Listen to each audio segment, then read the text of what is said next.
حضرت واصف علی واصف رحمۃ اللہ علیہ سے سوال پوچھا گیا، حضور ہم تو کوشش کرتے ہیں کہ ہم ناراض کو منا لیں مگر وہ نہ مانے تو؟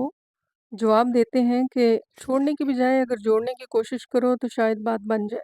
میں یہ بتا رہا ہوں کہ آپ اتنے بڑے کام کر لیتے ہیں اور ایک دل کو راضی نہیں کر سکتے۔ کاریگری اسی کو کہتے ہیں کہ جو راضی نہیں ہو رہا اس کو راضی کر لو۔ ہر آدمی کی کوئی نہ کوئی چابی ہوتی ہے، آپ اس کو وہ چابی لگاؤ۔ آپ اس سے ایسا سلوک کریں کہ وہ آپ کو سچا سمجھے، آپ اسے ایک آزمائش سمجھیں جو آپ نے حل کرنی ہے۔ یہ تو کوئی بات نہ ہوئی کہ آپ اسے چھوڑ دیں کیونکہ آپ اسے پہلے ہی چھوڑے بیٹھے ہیں۔ ہم یہ کہتے ہیں کہ چھوڑنے کی بجائے اگر اسے جوڑنے کی کوشش کرو تو شاید بات بن جائے۔ لوگ ایسا کرتے رہتے ہیں۔ اللہ کے حبیب صلی اللہ علیہ وآلہ وسلم نے آپ کو بتایا ہوا ہے کہ یہ کیسے کرتے ہیں۔ فتح مکہ کے موقع پر سب کافر ڈر رہے تھے کہ اب کیا ہوگا۔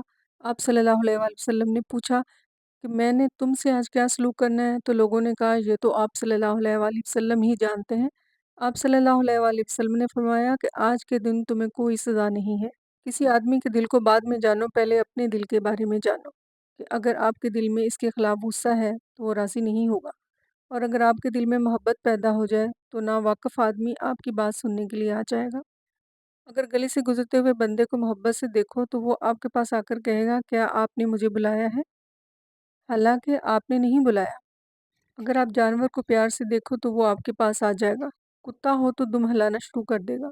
آپ صرف باتیں کرتے رہتے ہیں۔ باتوں کو بند کر کے محبت کا عمل شروع کریں۔ اگر محبت جاری ہو جائے تو سب باتیں ختم ہو جاتی ہیں۔